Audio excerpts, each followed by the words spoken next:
African media in the connected continent. I'm Donata Columbro, I'm a journalist from Italy.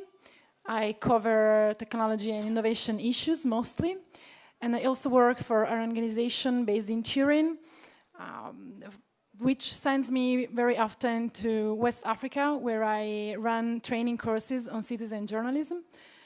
I'm here with my guest to analyze and to bring a different perspective on the future, on the changing media landscape, bringing a different point of view other than the Anglo-Saxon or European one. Let me just present the speakers that are here with us in the panel. Justin Arestein is an award-winning journalist and media strategist who works with partners across Africa to help strengthen investigative reporting, while also helping media owners adopt new technologies. He serves as director and advisor on various media industry boards. He is also currently a consultant as a Knight International Journalism Fellow for the International Center of Journalists, where he advises on practical business models for mobile and digital publishing across Africa. He also advises Google on data-driven journalism. Amadou Matar Ba is the Chief Executive of the African Media Initiative, a pan-African effort aimed to provide the continent's media owners and practitioners with the tools they need to play an effective role in their societies. Mr. Ba is also a co-founder and chairman of All Africa Global Media, allafrica.com, an international multimedia content service provider, and the largest distributor of African news. Peter Cunliffe-Jones is the executive director of Africa Check, Africa's first fact-checking organization set up in Johannesburg in 2012 to promote accuracy in debate and media in Africa. He also worked for AFP news agency in London for many years. And Mark Kaigwa is the founder of Nendo, a strategy and storytelling consultancy for digital Africa. He has published 2 of the most influential African blogs on the past 6 years, African Digital Art and Afri-Innovator. He is a writer and professional speaker on technology and ambassador of the Sandbox Network in Africa. He is also reported as a Forbes 30 Under 30 Best Young Entrepreneur in Africa in 2013. So all the speakers, they have different backgrounds. They have different experiences. And when talking about the future of African media in the African continent, we were talking about the risk to generalize, to see one experience working for the whole continent, for the whole 54 countries. It's not always the way it works.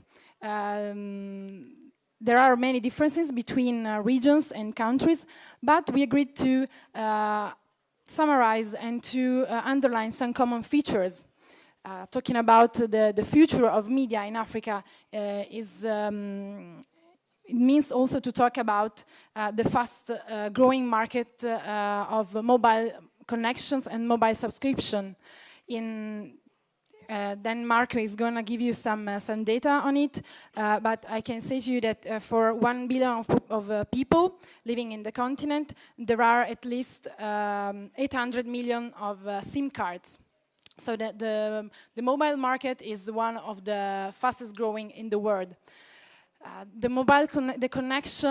internet connection in the houses is increasing. The possibility for people to have internet at home is increasing. So there are some changes that are equal or that are happening in the whole continent. So to start the panel with the intervention of the speaker, I will ask them to underline, to talk about those common features and also the trends they see in the futures for the African media, starting with Amadou Ba.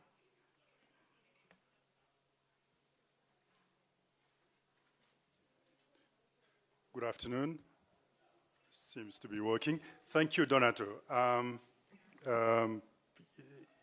just want to start by keeping a commitment, and that commitment is about 3 weeks ago. I was in Rwanda, and I went back 10 days ago. And one of the commitments I took there is for the next 100 days, wherever I am speaking somewhere about Africa or about media, I'll mention Rwanda. Because in Rwanda, as we all know, for 100 days, starting on April 6, 1994, you had a massive genocide, which have killed over 800,000 people. Some people say over 1 million people. And one of the reasons why I accepted and committed to mention always Rwanda in my speaking, spots for the next, now I guess, 80 days, then 100 days, is that media played a role in that. I'm not going to be talking about specifically that topic, but I just want all of us to take this opportunity to have in the back of our mind, that commemoration which has been going on in Rwanda, which is then commemorating the 20 years of the genocide in the country. So there was my minutes of silence after I've just said that. Now, I, first would like to start by thanking the organizers. And, thank the organizers because it's important in a journalism festival, international journalism festival, to have, a window on Africa. And particularly in Western Europe. It's important because the reality is, in Western Europe, people don't know about Africa, although we're neighbors, right? So when you think about Africa, or the mainstream image of Africa, is that of Rwanda, as I mentioned earlier. It's also, that of Lampedusa. Italians would know what Lampedusa is. And it's like South Sudan, it's Central African Republic, etc. But that is, of course, that's part of the continental image. The reality of the continent is much more complex and much more, sometimes hopeful. And that's, I guess, what we are here also to share with you, which would be a different view of the continent. Now, as you mentioned, Donato, it's not easy to talk about Africa. Because Africa is 54 African nations. Africa is more than 30 million square kilometers. So, the realities of what this thing we call Africa is totally complex. But in our field, in media, in journalism, there are some characteristics. I mean, there are some trends we can actually build on which can be helpful. And that's what I'm going to try to do, and basically try to set the stage for Mark, Justin, and Peter to talk about respectively what they do in their day-to-day work. So, first and foremost, I want to try to classify this as, in two basically huge buckets. One is, the constraints of the media landscape, and the second, of course, would be then the opportunities.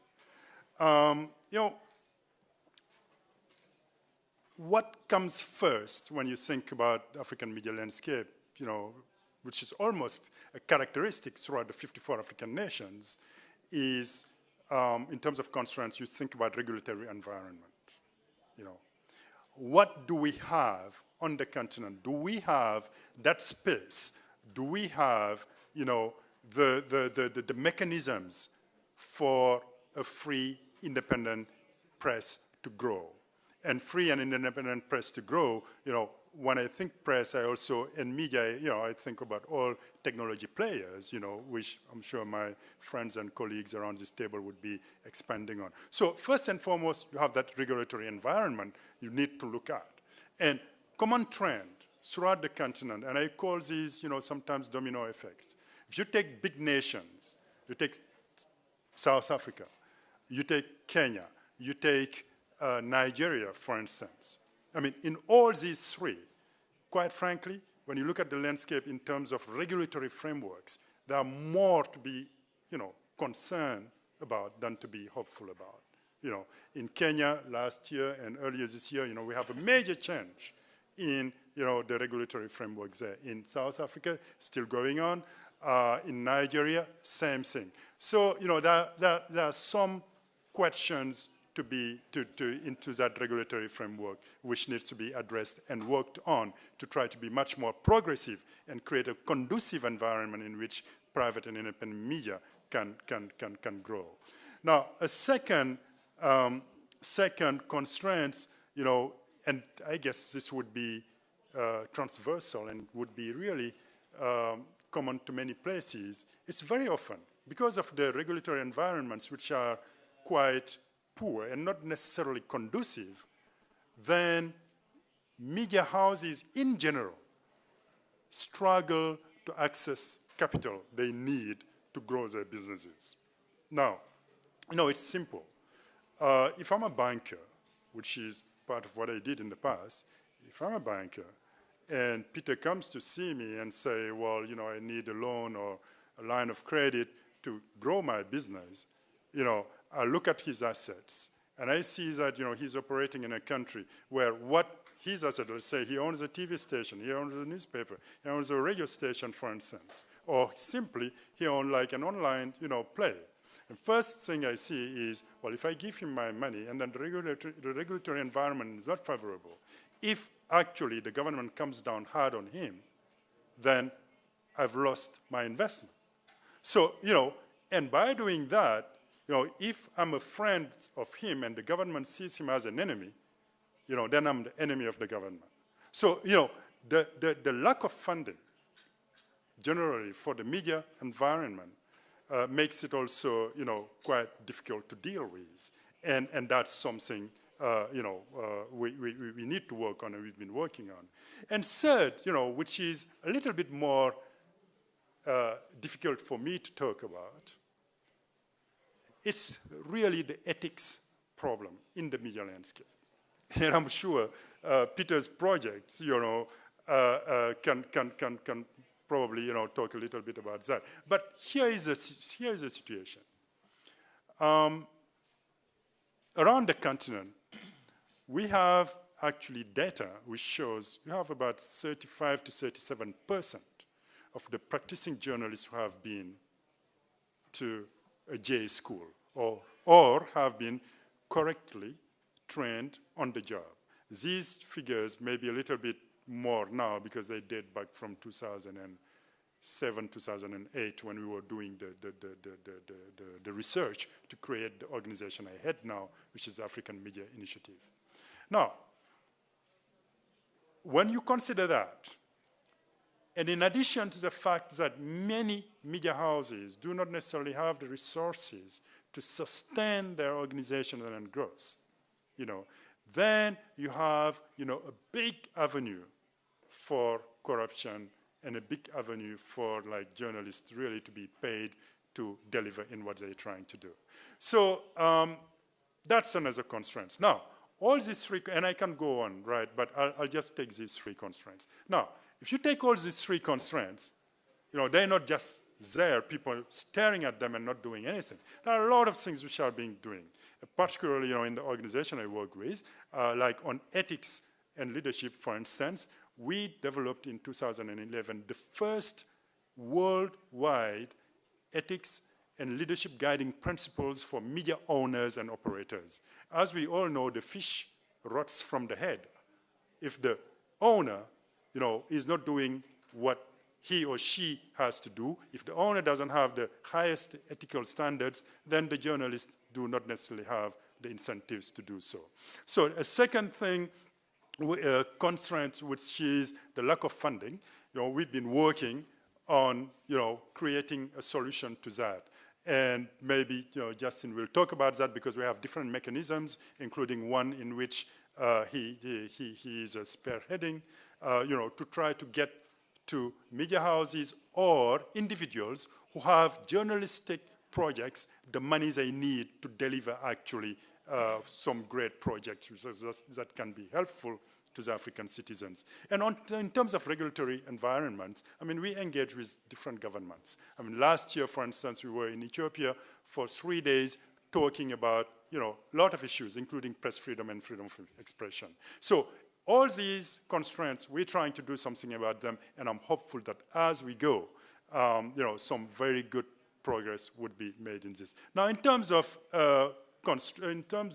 opportunities, and I'll be very fast on this so that my friends here would talk more about it. But as in anything, necessity is the mother of invention. Coming from a very low base, it's almost easier to actually create, some things which can be helpful to citizens. Hence, like all this innovation drive you see on the continent, because again, necessity is a mother of invention. Now, we have certain characteristics throughout the continent, again. One is growing population. Africa is over 1 billion people, but in many countries, over 60, 70% of the population is less than 20 or 25. The average, I mean, the median age on the continent is about 18.5%. So this is actually, when you look at our industry, this is an opportunity. A second opportunity is, of course, while this population is growing, you also have the economies of the continent growing. I mean, I know in Italy or in France or in Western Europe in general, you look at the growth rate of the continent, almost every country, and then you're jealous about the growth rate. But again, it's coming from a low base, so it can go and grow a little bit fast. So that growth rate has made it possible for the emergence of a new middle class around the continent, and this is almost widespread throughout the continent. Another aspect, which is absolutely phenomenal, is that if you have, growing population, so a lot of young people, you have, economic growth rate, so, more and more resources around. What that does is that, these young people, with the growing technology which is happening, and with a little bit more disposable money, become more and more, innovative in invention. That's how today, easily you can boast about having at least 2 world award-winning innovations on the continent from Kenya, for instance. I'm thinking about M-Pesa, and I'm thinking about Ushahidi. So, this is, broadly speaking, the landscape within, which, media is developing within the continent. Now, I'm a believer that we need to change some things. And I actually usually say we need to reboot journalism on the continent. And by rebooting journalism, you need 2 critical factors, which would be sort of like operating systems. And one of those is, of course, innovation. And the second one is ethics. And those are the 2 guiding principles for me for journalism, not only to be growing and striving, but also making the impact it has to make on our societies. So thank you very much.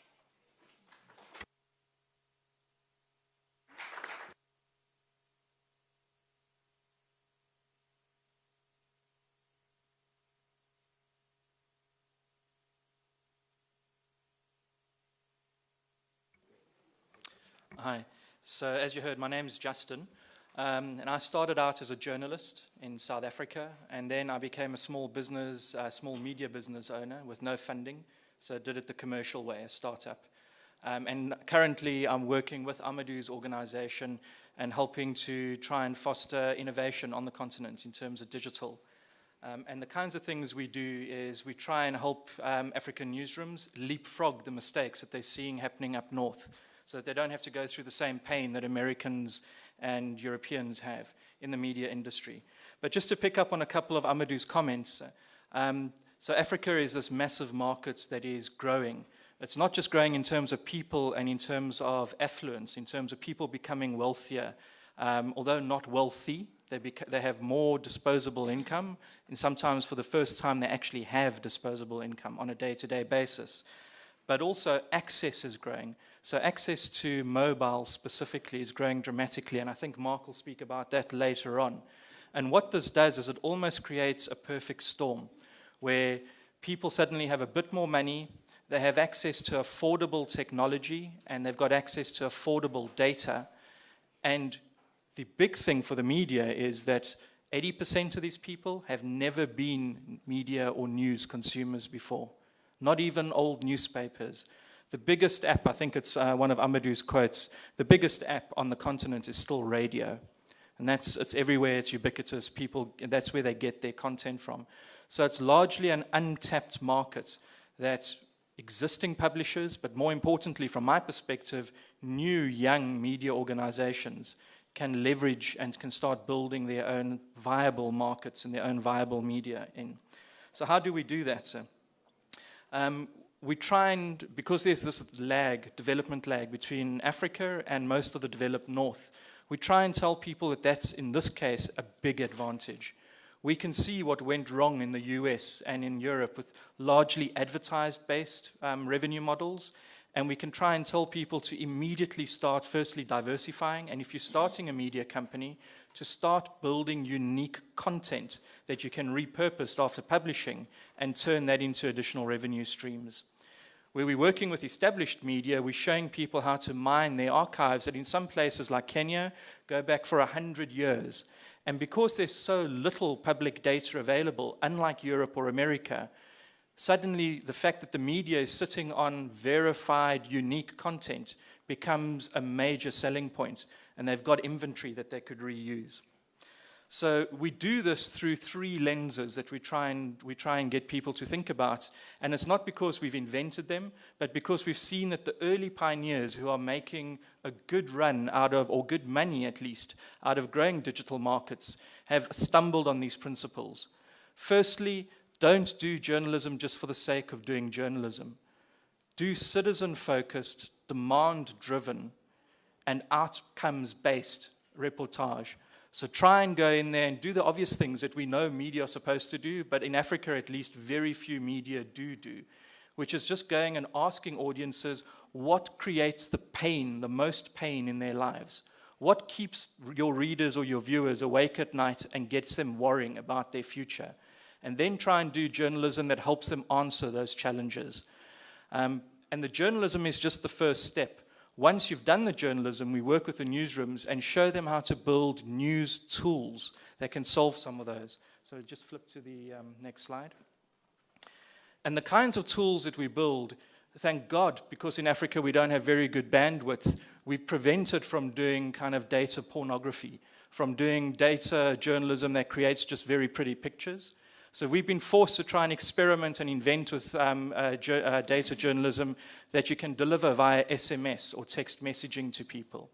And at the moment what we're doing is we've created, through Amadou's organization, 2 or 3 different funds that gives away a fair amount of money. We've got an innovation fund that gives away $1 million a year for startups in the space. We've got a story fund, and that focuses on building tools and technology. We've got a story fund that gives away in the region of about $500,000 a year for people to use these tools. And then we've got smaller like Kickstarter funds for people who don't apply for competitions but are doing very interesting things. At the moment, we're supporting 90 projects. Everything from newsrooms experimenting with drones, camera drones, through to doing a lot of the very normal data and digital journalism you see in Africa, through to doing and pioneering fields like fact-checking, like Peter's project in Africa, and then people doing slightly more kind of experimental initiatives. Next slide, please. And some of those initiatives include trying to figure out what role does a future media play in a landscape where everyone is, or every company and every individual is effectively a media organization on their own. So it's how do you reinterpret what a newsroom does?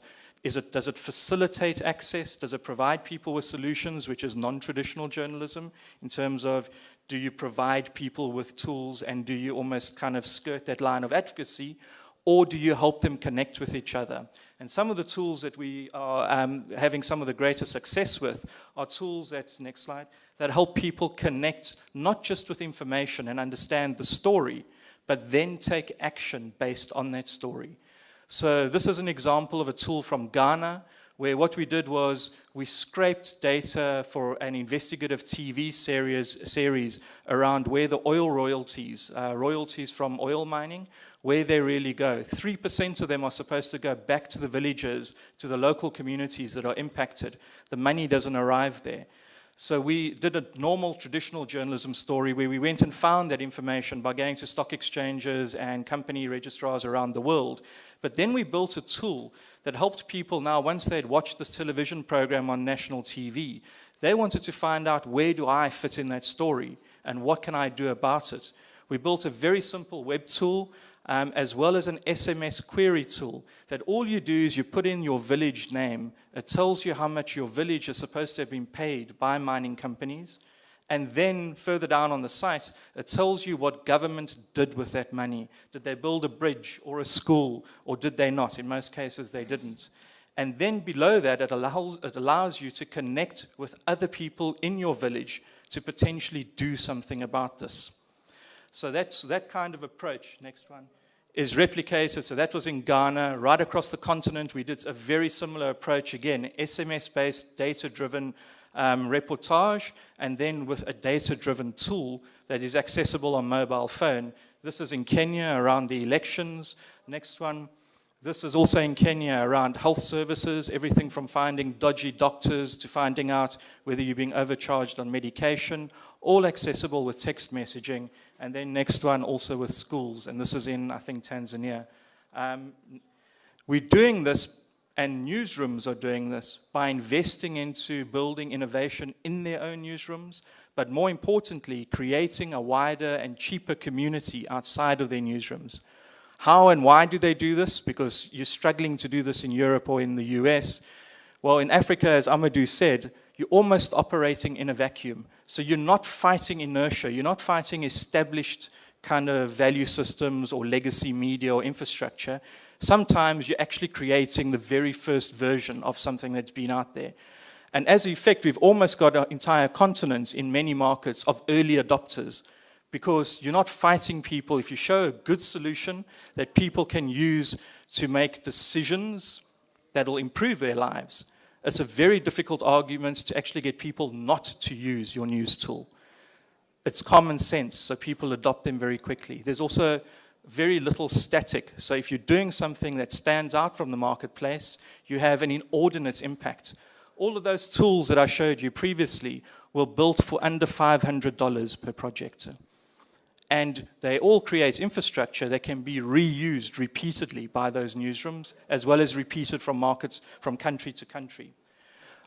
The people who help the newsrooms create this are a largely voluntary community. We've built Hacks and Hackers chapters across the continent now. In 16 countries, we've got 30,000 news innovators who are participating in meetups, hackathons, and also in one-on-one projects with newsrooms. Those people are doing it because they're passionate, they believe in it. They're not doing it necessarily as contractors just for money. But built on top of that, the early successes are now actually building an economy where newsrooms and some of the early adopting media are realizing this is how they get ahead of the marketplace at least. So coming back to Amadou, who initially kind of painted a fairly grim picture, the picture from where I sit is very, very positive. What's the future of African media? We're almost starting with, in many ways, a clean slate. We haven't got media who've invested into 3 or 4 generations of websites. So the very first websites they're building are often not websites at all. They're Mobi-powered, kind of, not really apps, but they're data-powered Mobi platforms. So almost platform agnostic in many ways. They're building tools as opposed to visualizations. And what they're trying to do is not just win market share, but they're trying to create ways that citizens or audiences can engage more meaningfully with their societies around them. And then as media, they then analyze and mine that engagement and feed it back into the news cycle.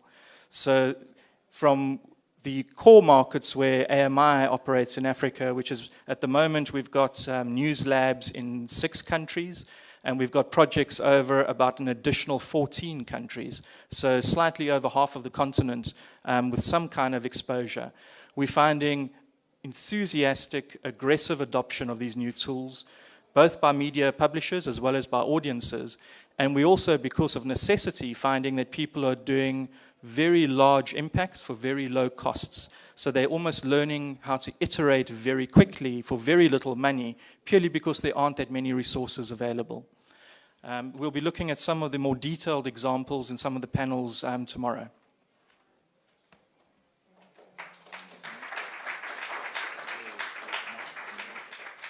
Mark, if you're ready.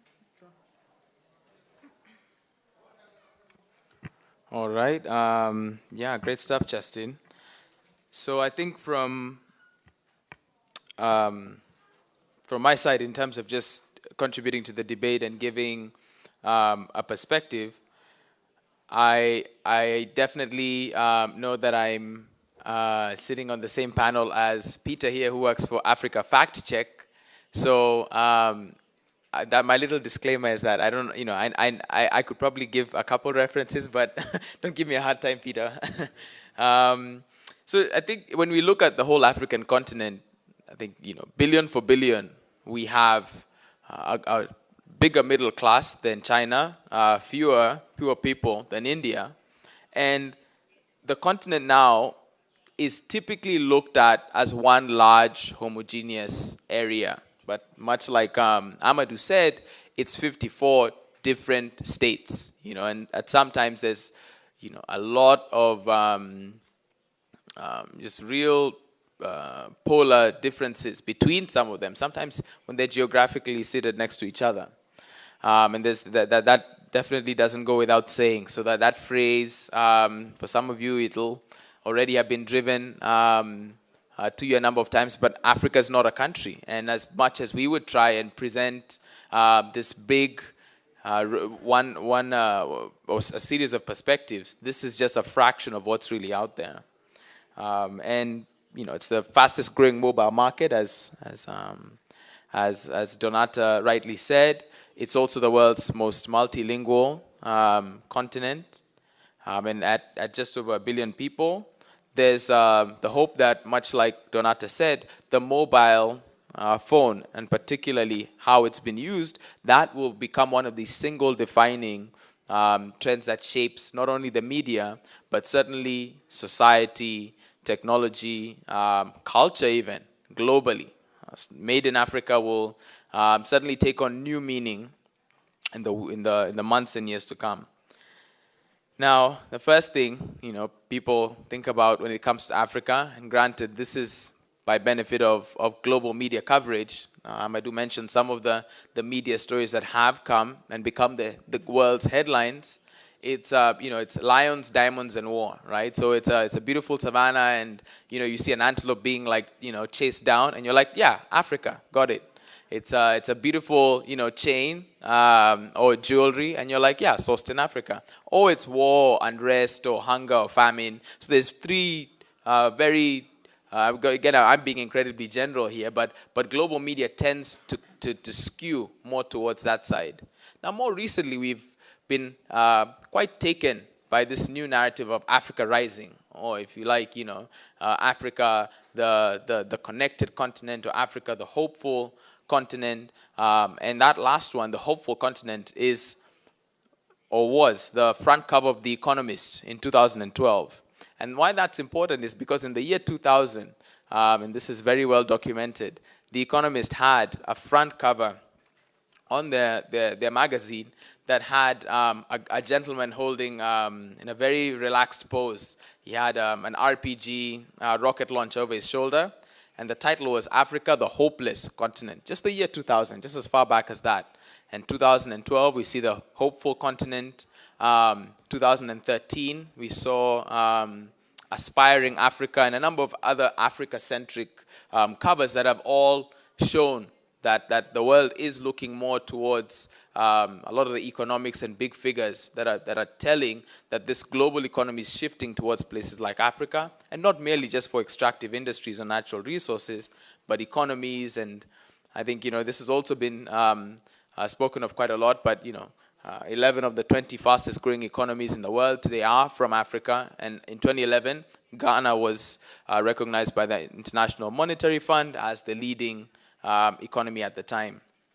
Now that out of the way, mobile, going back to that, that's as a theme, that one of these single things that's helped, I think even with Justin's work and certainly with Amadou's, really change the game in terms of not bringing lessons and saying that we're looking into a crystal ball, what are the challenges that Italian media has had over the last 5 years, and let's stop it from happening. Mobile is that one disruptive game changer, and for Africa, that's been the case. So, I mean, if you look at, there's some research from the GSMA, GSM Association. Africa was the #1 region where mobile was the greatest contributor to the economy. So it was 6.2% of the GDP last year.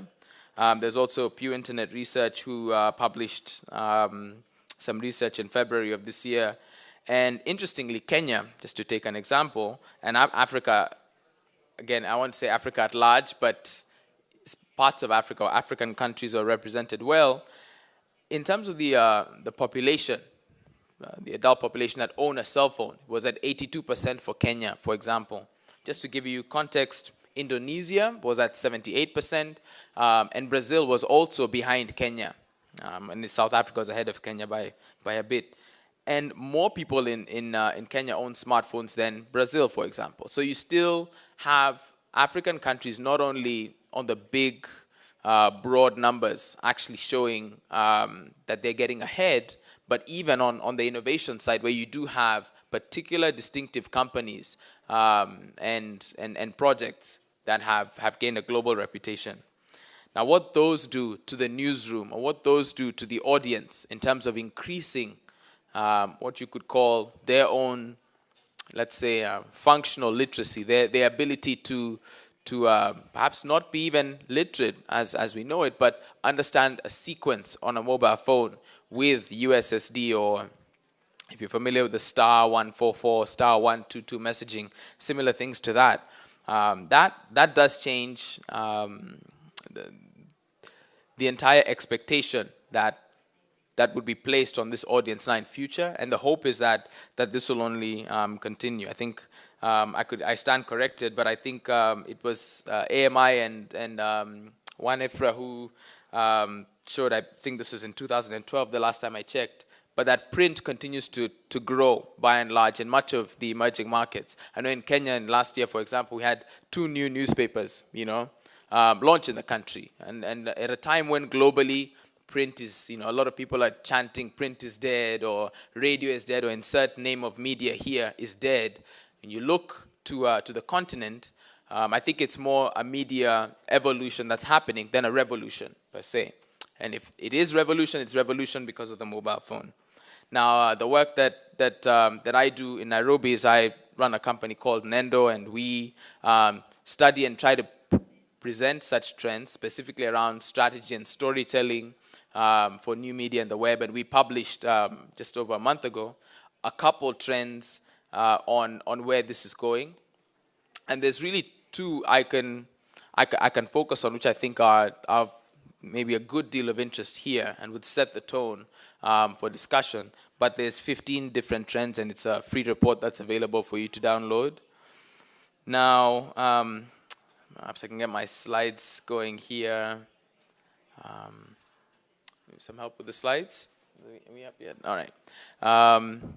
So that's us. That's the report. Those are my co-authors. And just real quick, right, natural language processing. We had to come up with a number of the tools ourselves to sift through social media, because a lot of the great technology made in Silicon Valley, in London, in Beijing, wherever it is, doesn't pick up perhaps on some of the colloquialisms of the way Kenyans or East Africans would express themselves. We got all of our data from certified Twitter partners. This is in case you check out the report. And there's 3 things that made, we feel, the last year probably Kenya's most significant, and Kenya leads the way in East Africa in terms of a digital year. One was the elections. So the 2013 general elections, even the candidates themselves distinguished themselves on the level of technology sophistication they had. So you had one candidate claiming to be the digital candidate, and obviously labeling his opponent the analog one. You had here some very sophisticated things around blogging and a number of. It was a big testing time or coming of age time for many innovations that had begun in the period between the last election and now, Ushahidi for one.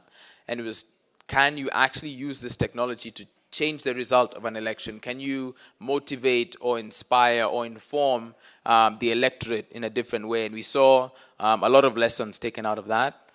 The Westgate Mall attack. This was the first time, I believe it is in history, that you had terrorists on one hand and the interior ministry of a country, so the security apparatus of a country, actually exchanging back and forth on Twitter as during the attack. So, the attack is playing out at a mall, and online, the minister of interior security and the Al-Shabaab terrorists are actually exchanging these barbs back and forth. Also to see the rise of citizen journalists who covered and were responsible for many of the images, tweets, updates, and first responder information that happened during this. We learned an incredible amount from it. Kenya at 50, it was 50 years of independence, and this hashtag and much of what we learned from the celebration therein showed us quite a lot. Now, this is, I guess, the top line of what the trend report covers. 2014 will be the year where WhatsApp, the instant messenger WhatsApp, if you're familiar with it, changes the media, social TV transforms our screens, and the 47 Kenyan counties see social media devolved. But this is the one trend that excites us the most, and we've seen some great and interesting things since publishing this trend report at Nendo. One of the things around this that's been so interesting to see is people have always called on people to pursue these ideas around citizen journalism. So send us your pictures on Twitter, email us your images, and calling on people to install applications, brand new apps, sometimes made in-house, to put this expectation on the audience that they will learn how to use it, learn how to create a story, blog, publish it. And the powerful thing about WhatsApp, and really where it is now, which if you've been following the story this year, just over a month ago, it was acquired by Facebook for $19 billion. But just a few weeks ago, they announced that they had over 500 million monthly active users. So this is one of the main ways, and according to on-device research, it's the #1 way on smartphones that, in terms of like high frequency of an application, that people will message one another. It beat Facebook Messenger, which has well over 1 billion people, at least on Facebook. Now, why that's important is because for the newsroom in an emerging market, if you're looking to solicit viewpoints and most importantly, rich media, WhatsApp is an incredible tool to do that. So when we published the report, we were looking at regional brands, regional ideas, but since publishing it, people from different parts of the world have sent over either news stories or ideas and apps and APIs that they're working on that use this to transform the newsroom. And so what you're seeing now, and there was one example is a Kenyan TV show. If any of you have been to Kenya, the roads are, you're going to spend a good bit of time on the road. And by that I mean in traffic. Because some people tend to drive, I won't call it aggressively, but I will say they'll definitely keep your adrenaline pumping. And there's really no way to report when another bad driver drives badly or doesn't drive very well. And so what this one media station did is they said, look, we know that the worst people on the roads are out there, and we want you to tell us who they are, so we'll shame them on national television, all right? And they said, you just use WhatsApp. So take a picture and send it to us. You don't have to say a single word. Just do that. And they have this very funny little clip. It's of a bunch of children saying, shame on you. Like it's just that. And they do it over and over. And you've had diplomats' cars. You have had school buses that are carrying children. You have had matatus, which are our like minivan taxis. You've had all this range of people. But they get dozens and dozens and dozens of images and short videos of people breaking the law because the police, maybe it's too late for them to act, or this is finally a way for them to close the feedback loop on, you know, you spot something, but it's not worth you going to a police station to report that person, so you're going to shame them. But what they also ended up doing was really pushing out this call for people to experiment with WhatsApp. And if you've used the instant messenger, it lies, in terms of the scale of how sophisticated of a user you have to be, it lies far closer to SMS, which is how they market it to people. They say, look, it's like SMS, only on your internet data plan, and you don't have to pay as much. That's how they market it to people. So I don't have to understand what a retweet is. I don't have to understand what a hashtag is. I don't have to sign up on Facebook or anywhere else. I don't have to know what a like button is, but I can have that picture that makes it to the, I mean, who knows? In this day and age of where an Instagram photo can make, you know, the New York Times or many of these larger media players, WhatsApp, in our opinion, will be one of the single defining trends of the next 1 year. The second interesting thing is around mobile. Now, when we say mobile here, you might hear us and think, oh, well, mobile apps, or think iPhone. But in Africa, you are talking Android, and you're talking a very blurry line between a feature phone, which is a phone with very, very basic, very limited internet access, sometimes not even 3G, but the internet access is there. And in the case where they're trying to access a website like Facebook, Facebook have what they call Facebook Zero, which is mainly in emerging markets, which is Facebook almost zero rated by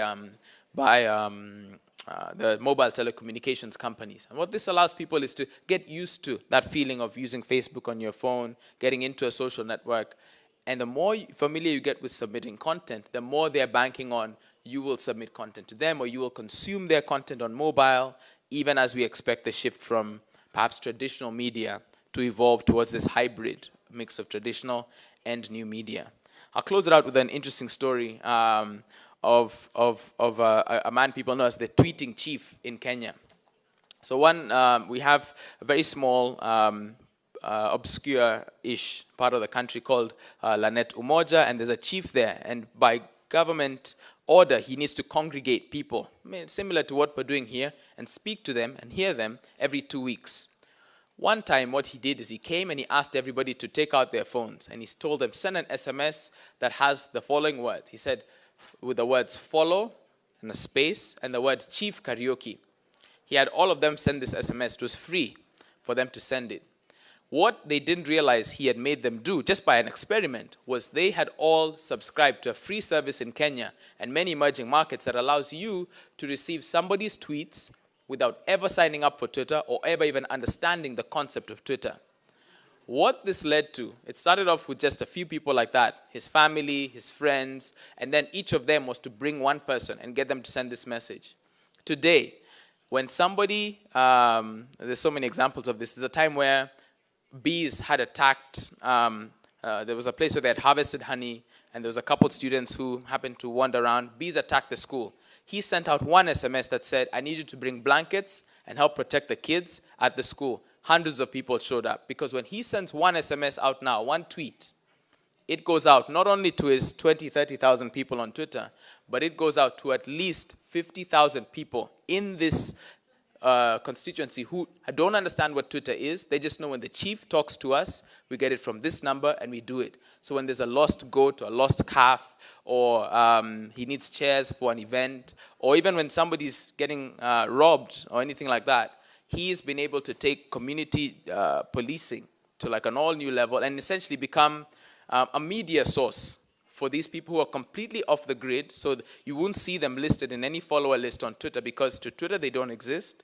But there, that's a new kind of like almost dumbed down age of social media, where the phone is the beginning and end of it, but the principles behind social media mean it can happen in a place where you might not expect it, but you could certainly learn a few lessons from it. Yeah, thanks.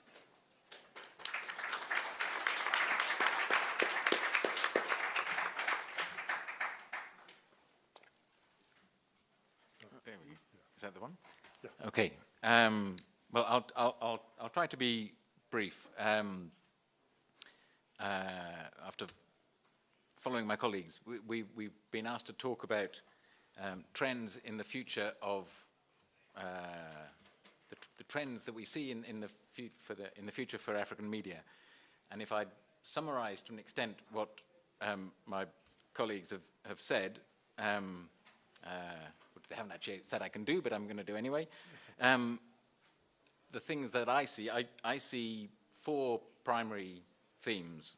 One is the growth of population and the growth of an economically wealthier population in Africa. 2 is the growth in the number and the variety of media houses. I lived in Nigeria from 98 to 2002, and in many parts of the north of Nigeria there was the state-run radio, and that was it. Newspapers didn't reach the region, TV didn't reach the region, it was this one channel of radio.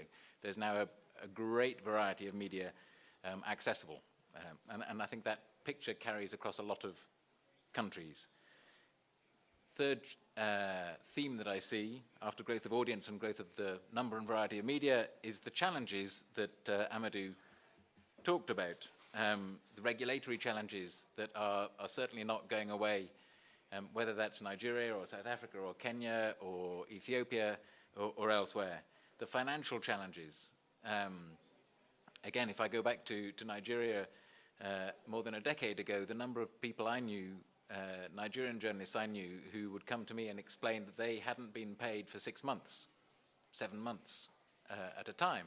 And that leads, as Amadou was saying, to obvious pressures that will corrupt the journalism that they would seek to carry out.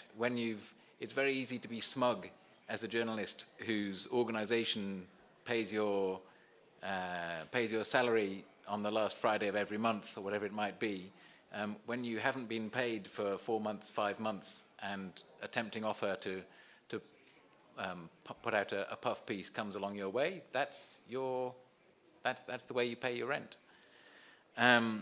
So growth of audience, growth of variety of the media, numbers of media, the challenges that are faced, and in fact I was going to, on the challenges, regulatory, financial, the challenge of data, which from the project that I'm involved with is one that is particularly interesting to me, and I know interests I think everybody here. And a fourth challenge, which I talk about, is representativity. And that, in many ways, is at the heart of the citizen journalism that we've been talking about. It's as big, or it's a huge issue across traditional media. The number of women journalists that I know across the continent is far fewer than the number of male journalists. If you go to, I did a long study of the Nigerian media, so I know that best. I'll probably talk about that more than other countries. The vast majority of media organizations are based in one particular part of the country, and they look at national affairs with a perspective that comes from that part of the country. It's a common feature across many countries. So growth of audience, growth of the variety of number of variety of media, the challenges, and then the responses. And that's what I think Justin was talking about in general, and Mark in particular. I mean, if I explain, we were introduced earlier as providing a perspective that wasn't Anglo-Saxon or Western European, and I have to fess up, I'm not actually Nigerian.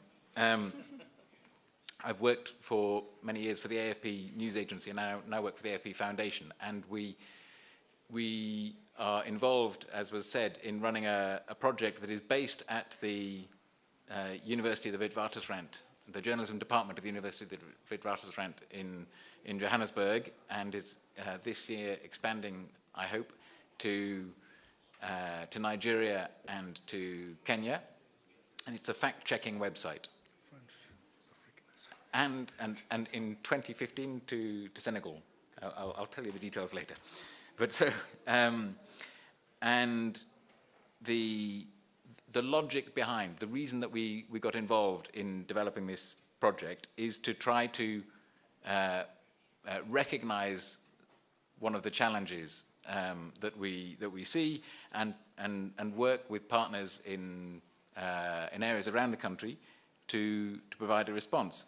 And the big challenge that we see is that as you get a growth in population, as you get a multiplication of the forms of media, you've had, and it's a real positive, you've had a massive increase in the flow of information.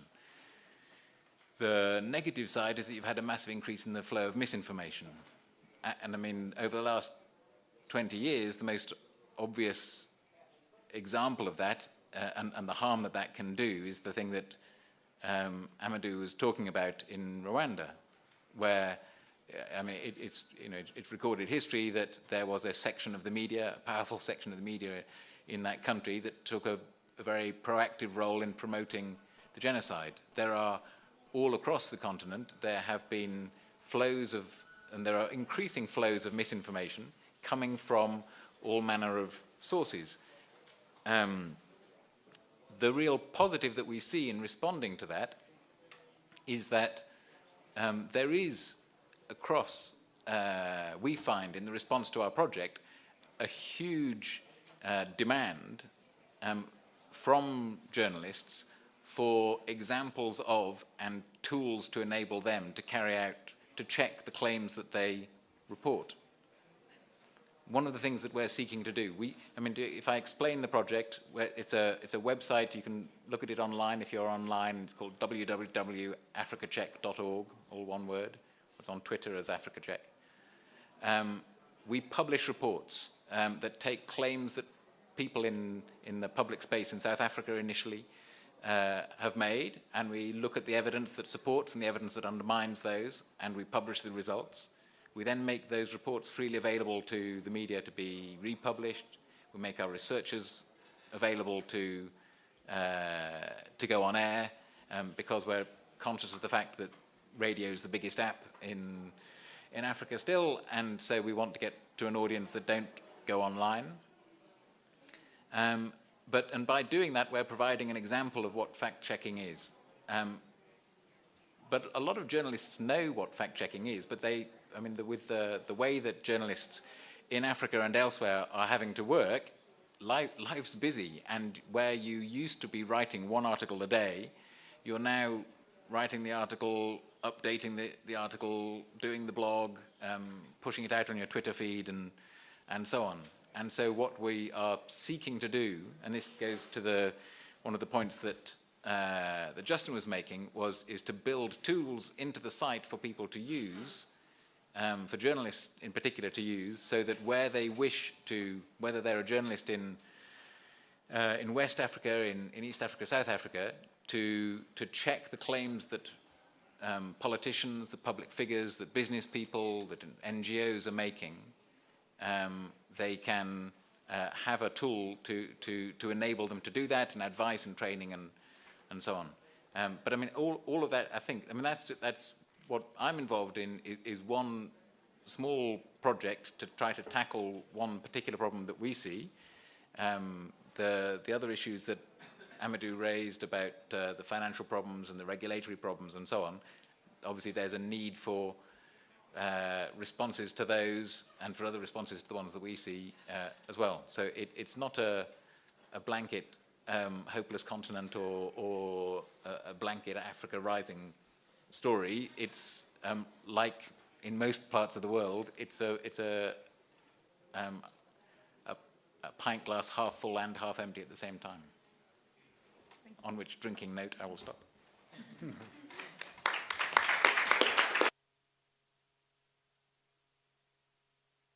Thank you for this first round of interventions. We still have 25 minutes, I think, 20 minutes, because we entered late in the panel. Each of you underlined the fact that Africa is a continent of early adopters of tools and media consumption in many ways.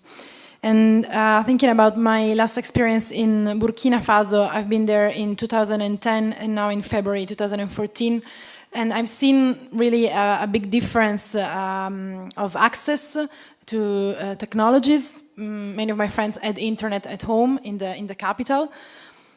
So many of them had access to information and to the media, to different kind of sources.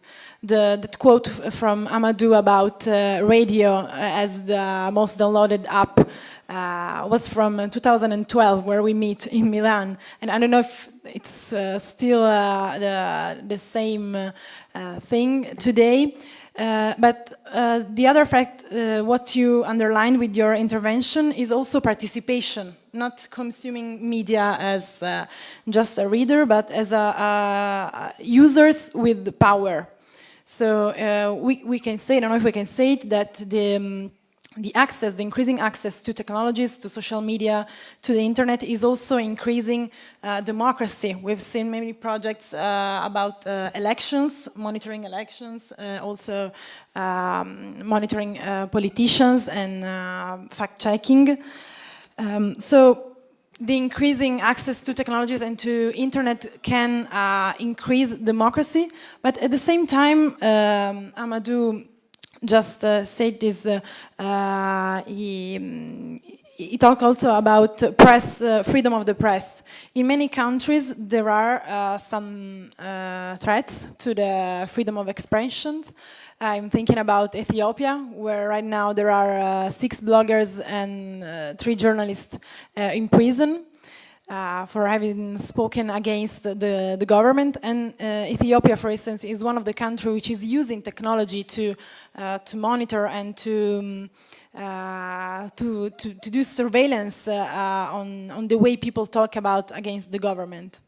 So if you can also do a small round of intervention on these two, on this duality, these two trends, how they can cope, the increasing democracy given the increasing access, but also the problem with the freedom of the press. Thanks.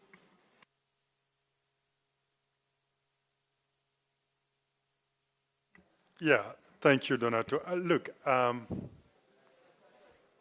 it is a fact that, you know, technology is a tool for the best, and it also be the tool for, you know, the worst. The same time, you know, Mark, Justin, and Peter use these technologies to empower citizens so that basically there's a fundamental change in their daily lives, improvement happens. At the same time, you know, you have some groups, including governments, as you mentioned, which can use those to monitor.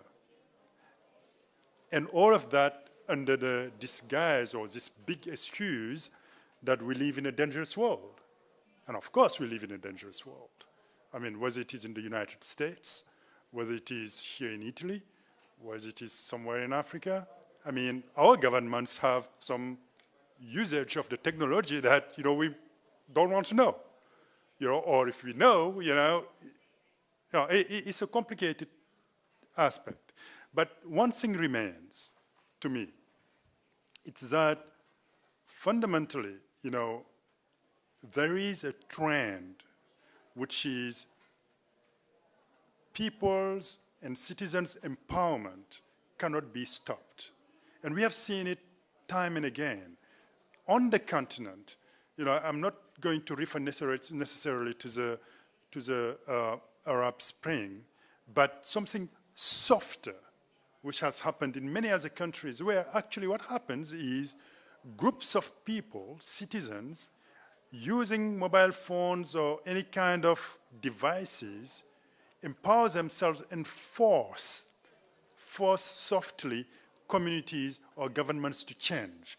We've seen it in Kenya, we've seen it in Mali, we've seen it in Senegal, we see it across the continent. And I think at the end of the day, that's what's most important, and that's really what, you know, we all should work in to push so that we can empower the citizens. Governments would keep doing things we don't want them to do, and they don't want us to know. Yeah.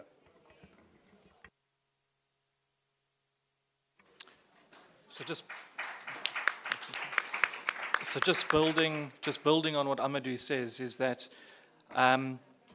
these new tools are enabling citizens to actually have a voice for the first time in many of these countries. And the media are realizing that in this new world where they have to find new relevance, they need to understand where their new place is as the business model for media changes. A lot of the media that we work with are finding that creating citizen engagement, if not the tools and the platforms for meaningful citizen engagement, is a new business model that they're able to grow both audiences and relevance around. So in Africa, the programs that we help fund are actually driving the open data movement right across the continent. So unlike in the US and in Europe, where open data is driven by transparency activists, in Africa, it's actually been driven by mainstream media, where they're helping digitize government records, open up government archives, and then build citizen tools around that through the Code for Africa movements as well as through various other transparency programs. Now that isn't replicated that we've seen anywhere else in the global north, but it is echoed if you look at Latin America, where again mainstream media have played a central role in helping redefine how citizens can engage with authorities. And those authorities aren't just governments, they're also very large corporations, which in Africa aren't invariably the media, but in Latin America can be often also they're also part of large corporates. So these tools are being built by newsrooms to deepen audience engagement, but very quickly get spun out as citizen engagement tools that are owned and run by people who are not in the media themselves. So media are actually playing a lead innovation role there. So that speaks to democracy. Also, when governments do open up, they often, like in Kenya, dump a whole lot of very raw information out in the public space. And people struggle to make meaning or to kind of extract meaning from that.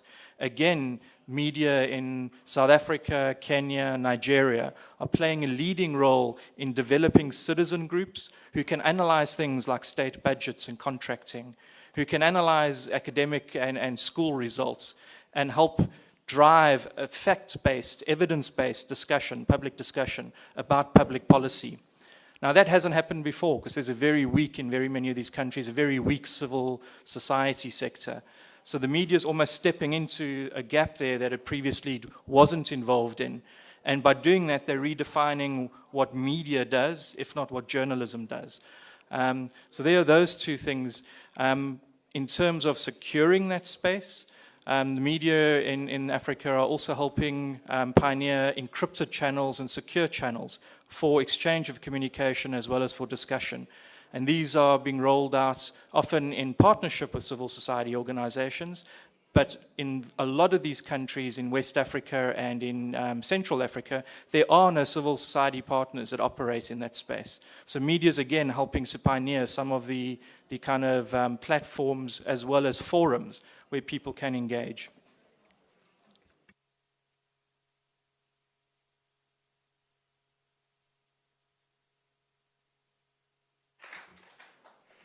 I think maybe just add it, democracy itself takes on,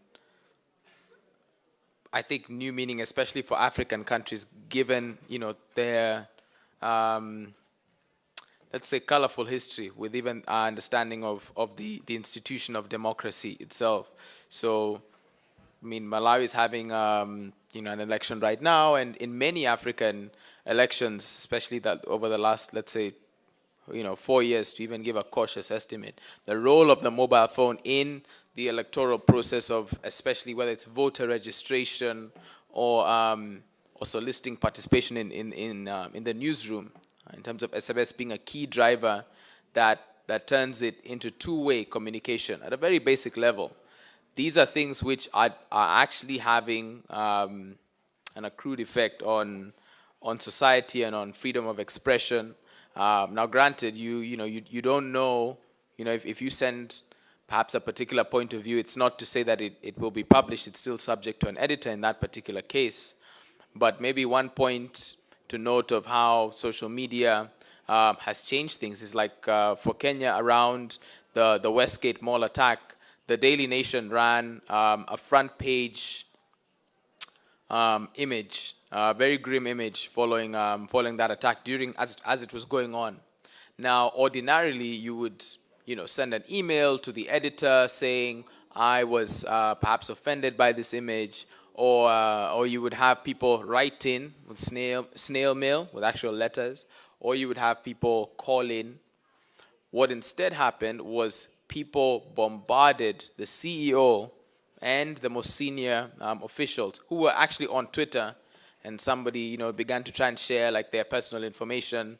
A man who's I can't call him an investigative like blogger or anything. He's a very divisive guy. But people were basically able to completely flood this organization with that, and it led to like a subsequent apology and that particular sub-editor or editor was fired. Now, why is that an important example? It might sound almost like ordinary, but it's small precedents like that set or chart a course forward where the public see the power behind their level of access to technology, and specifically when they gather around like an idea or a hashtag or a moment in time to express themselves, and seeing what that tidal wave can do. I think it's Sudanese entrepreneur Mo Ibrahim who, I'll paraphrase a quote that I heard him say, or that's recorded that he spoke of, that there's a certain point after which, a certain threshold after which mobile penetration, should it cross that in an African country, it begins either to threaten or to challenge the very idea of a dictatorship or the absence of democracy. Of course, paraphrase it here, but something to that great effect. And I think when it comes to increasing levels of democracy, it's more importantly, much like Justin spoke to, and Amadou and the whole panel at large, this increase of the flow of information or misinformation, and just greater transparency is really where I think like the lessons can come from. We've seen the media go from gatekeepers, where not only did they print the newspaper, but there was a finite amount of people who could read it and interpret it for a particular group of people, to now where people will choose a variety of sources, perhaps even slightly more aware of the leanings and inclinations of different publications, left, right, center, or in some cases driven purely by personalities and politics. But I think the one thing that I would say has been very interesting to watch has been the role of the citizen, where the government is saying one thing and the people with a vested interest in whatever outcome are saying another, and people will look to, I wouldn't call them an influencer, or just a digital voice for clarity. I think if you followed the Egyptian revolution in 2011, it's been documented well amongst other people. The work of, I think, a gentleman who's here at the conference too, Andy Carvin, and how, like his Twitter feed in particular, and how he was able to curate different sources and conflicting sources of information and present one timeline for you to walk through. I mean, even with Westgate, there was a very similar example with a local blogger who, it's literally on the record now, when the government said the siege is over, people refused to believe them. When the terrorists would not tweet anymore, people refused to believe them, until this one guy said, as I understand it, that siege is over. That's when people would let out the sigh of relief and say, it's done. So when you see precedents like this set, it puts, like I said, in motion a time where freedom of expression and at least this democracy of information changes not only us, but hopefully the world. Yeah.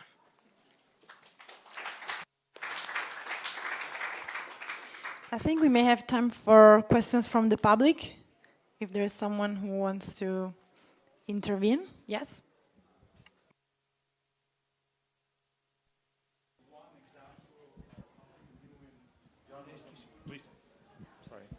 Raju from News Corp. Can each of you give one example of something new in journalism in Africa that gives you hope, other than the examples you already talked about?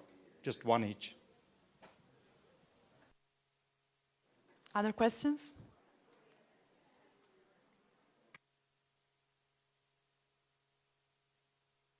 So I'll maybe kick off, and I'm speaking here to something that I'm passionate about. But we're seeing the rise of technology and the ease of communication has kick-started massive cross-border collaboration on investigative projects, which was previously very difficult, and also because of competitive issues with media collaborating with kind of non-aligned media companies was almost impossible in the past. Now people are realizing that because you're working with such large data sets, and also that the world is so interconnected, we're seeing a lot more collaboration. And these projects aren't very expensive, but are producing ongoing, almost evergreen results. Things around arms, the arms industry, pharmaceutical industry, money flows, especially illicit money flows. And that's really exciting because it's building a foundation of not just collaboration, but of joint or co-investment into building journalistic tools.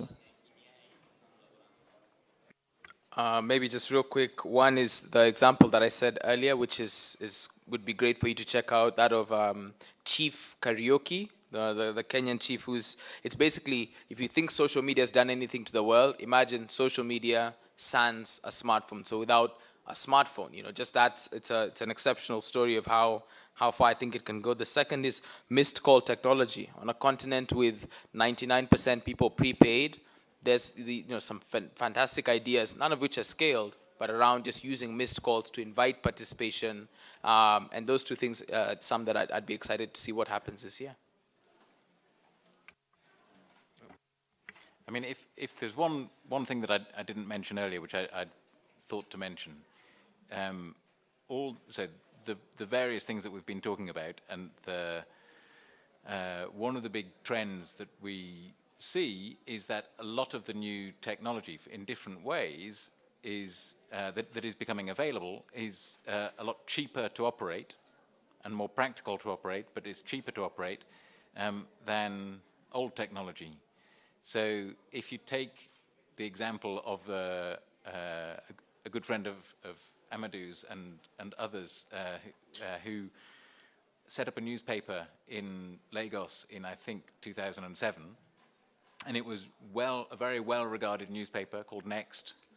I think it was the best paper in Nigeria while it was publishing, but the costs of producing the paper, printing it up, running the generators to keep the plant operating and so on, and then trying to distribute it physically across poor roads were huge, and the paper closed. Online, via mobile, that journalism can continue.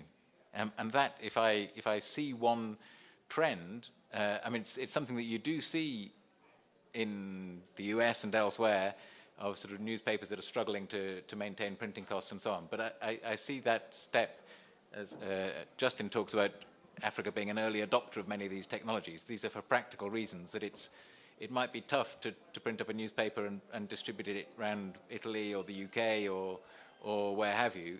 It is extraordinarily hard in Zaire, let's say, in DRC, where the road network is obviously extremely poor. So one of the greatest change I see in that way that's a positive sign is the ease of accessing audiences and audiences accessing media, because it's cheaper, tackling one of the big problems, which is the financial constraints that all media houses worldwide face. Thank you. I think that's, that gives me an opportunity to stress one aspect I mentioned earlier. And I think what really makes me hopeful in rebooting this journalism, in journalism to keep, is the realization by media owners mostly. And when I say media owners, these are also operators. These just be CEO of the media news organization or the managing director. So it's the realization that ethics is critical into the media houses and journalism staying relevant in the face of the emergence of all these new information communication technologies. So that's actually what gives me hope. And this is actually even way before this realization and movement started, way before the news of the world collapsed in the UK, which were all brought down by purely lack of ethics within the profession.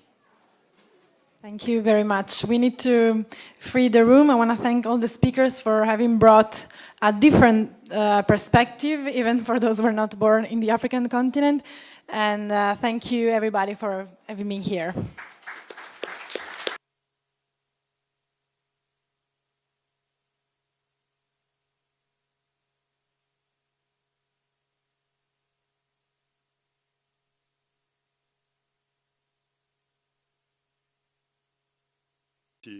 To have in the back of our mind, you know, that commemoration which has been going on in Rwanda, which is then commemorating the 20 years of the genocide in the country. So there was my minutes of silence after I've just said that. Now, I, first would like to start by thanking the organizers. And, thank the organizers because it's important in a journalism festival, international journalism festival, to have, a window on Africa. And particularly in Western Europe. It's important because the reality is, in Western Europe, people don't know about Africa, although we're neighbors, right? So when you think about Africa, or the mainstream image of Africa, is that of Rwanda, as I mentioned earlier. It's also, that of Lampedusa. Italians would know what Lampedusa is. And it's like South Sudan, it's Central African Republic, etc. But that is, of course, that's part of the continental image. The reality of the continent is much more complex and much more, sometimes hopeful. And that's, I guess, what we are here also to share with you, which would be a different view of the continent. Now, as you mentioned, Donato, it's not easy to talk about Africa, because Africa is 54 African nations. Africa is more than 30 million square kilometers. So, the realities of what this thing we call Africa is totally complex. But in our field, in media, in journalism, there are some characteristics. I mean, there are some trends we can actually build on which can be helpful. And that's what I'm going to try to do, and basically try to set the stage for Mark, Justin, and Peter to talk about respectively what they do in their day-to-day work. So, first and foremost, I want to try to classify this as, in two basically huge buckets. One is, the constraints of the media landscape, and the second, of course, would be then the opportunities.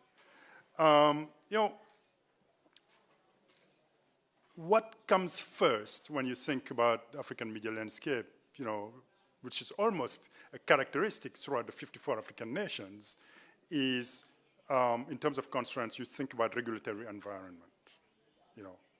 What do we have on the continent? Do we have that space? Do we have, the mechanisms? African media in the connected continent. I'm Donata Columbro. I'm a journalist from Italy. I cover technology and innovation issues mostly. And I also work for an organization based in Turin, which sends me very often to West Africa, where I run training courses on citizen journalism. I'm here with my guest to analyze and to bring a different perspective on the future, on the changing media landscape, bringing a different point of view other than the Anglo-Saxon or European one. Let me just present the speakers that are here with us in the panel. Justin Arestein is an award-winning journalist and media strategist who works with partners across Africa to help strengthen investigative reporting, while also helping media owners adopt new technologies. He serves as director or an advisor on various media industry boards. He is also currently a consultant as a Knight International Journalism Fellow for the International Center of Journalists, where he advises on practical business models for mobile and digital publishing across Africa. He also advises Google on data-driven journalism. Amadou Matar Ba is the chief executive of the African Media Initiative, a pan-African effort aimed to provide the continent's media owners and practitioners with the tools they need to play an effective role in their societies.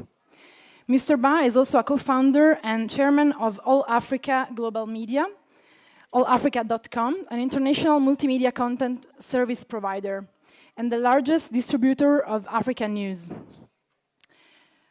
Peter Cunliffe-Jones is the executive director of Africa Check, Africa's first fact-checking organization set up in Johannesburg in 2012 to promote accuracy in debate and media in Africa.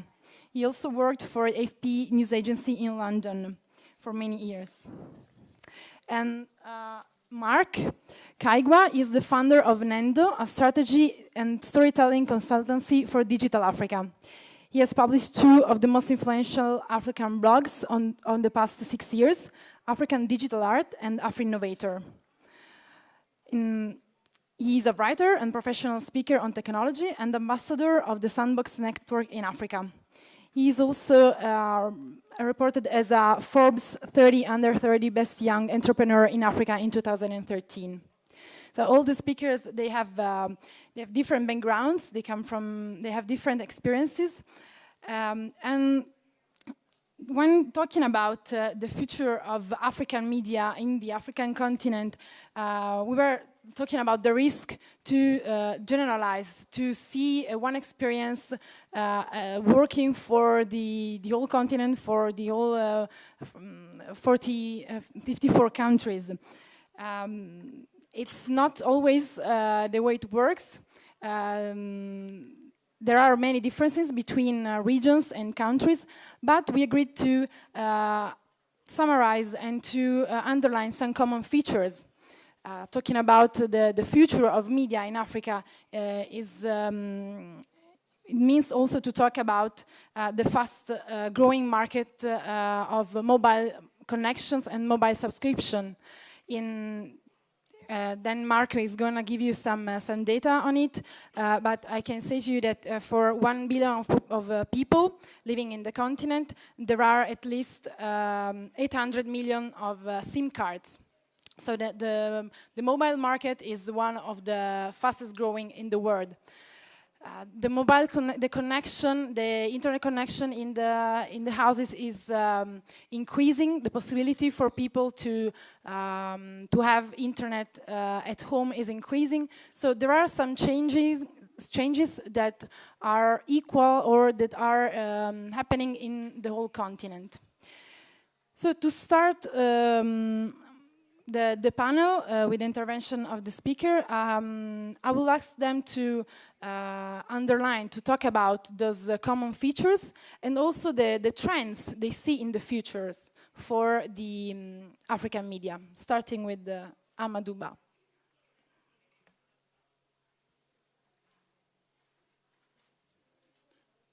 Good afternoon. Seems to be working. Thank you, Donato. I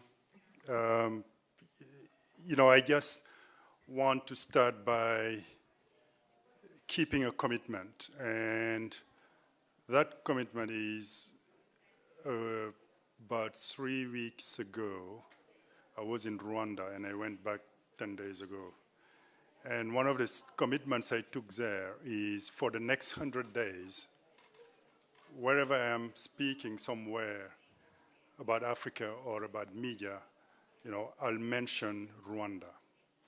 Because in Rwanda, as we all know, for 100 days, starting on April 6, 1994, you had a massive genocide, which have killed over 800,000 people. Some people say over 1 million people. And one of the reasons why I accepted and committed to mention always Rwanda in my speaking, spots for the next, now I guess, 80 days, then 100 days, is that media played a role in that. I'm not going to be talking about specifically that topic, but I just want all of us to take this opportunity for a free, independent press to grow. And free and independent press to grow, when I think press, I also, in media, I think about all technology players, which I'm sure my friends and colleagues around this table would be expanding on. So first and foremost, you have that regulatory environment you need to look at. And common trend throughout the continent, and I call these, sometimes domino effects. If you take big nations, you take South Africa, you take Kenya, you take Nigeria, for instance. I mean, in all these three, quite frankly, when you look at the landscape in terms of regulatory frameworks, there are more to be, concerned about than to be hopeful about. In Kenya last year and earlier this year, we have a major change in, the regulatory frameworks there. In South Africa, still going on.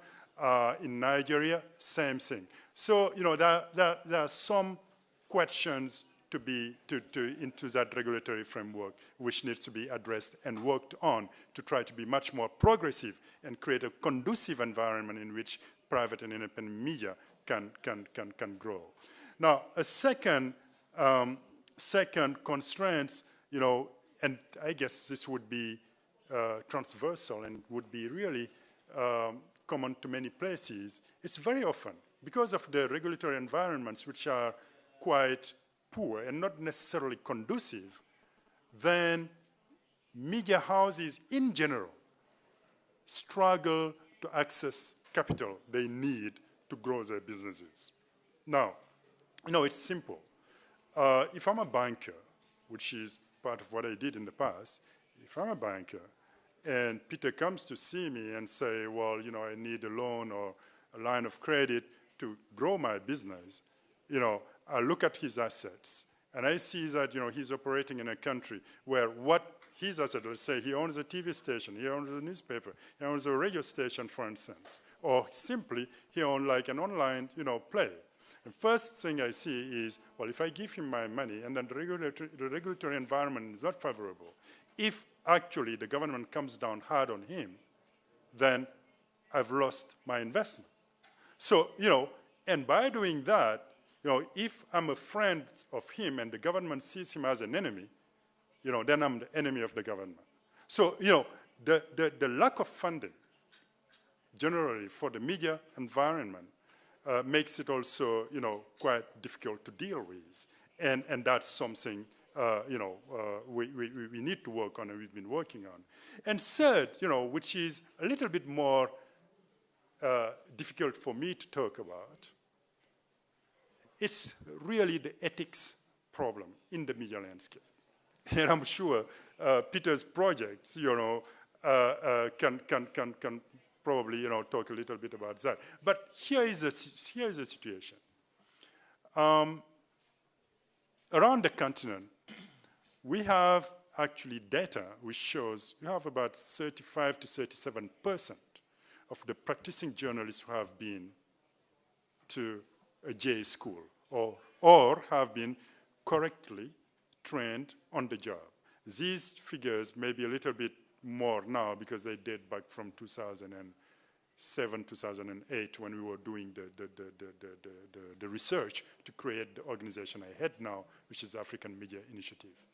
Now, when you consider that, and in addition to the fact that many media houses do not necessarily have the resources to sustain their organization and growth, then you have, a big avenue for corruption and a big avenue for journalists really to be paid to deliver in what they're trying to do. So that's another constraint. Now, all these three, and I can go on, right, but I'll just take these three constraints. Now, if you take all these three constraints, they're not just there, people staring at them and not doing anything. There are a lot of things which are being doing, particularly in the organization I work with, like on ethics and leadership, for instance. we developed in 2011 the first worldwide ethics and leadership guiding principles for media owners and operators. As we all know, the fish rots from the head. If the owner, is not doing what he or she has to do, if the owner doesn't have the highest ethical standards, then the journalists do not necessarily have the incentives to do so. So a second thing, constraint, which is the lack of funding. We've been working on, creating a solution to that. And maybe, Justin will talk about that because we have different mechanisms, including one in which he is spearheading, to try to get to media houses or individuals who have journalistic projects, the money they need to deliver actually some great projects that can be helpful to the African citizens. And in terms of regulatory environments, we engage with different governments. Last year, for instance, we were in Ethiopia for 3 days talking about, a lot of issues, including press freedom and freedom of expression. So all these constraints, we're trying to do something about them, and I'm hopeful that as we go, some very good progress would be made in this. Now, in terms of opportunities, and I'll be very fast on this so that my friends here would talk more about it. But as in anything, necessity is the mother of invention. Coming from a very low base, it's almost easier to actually create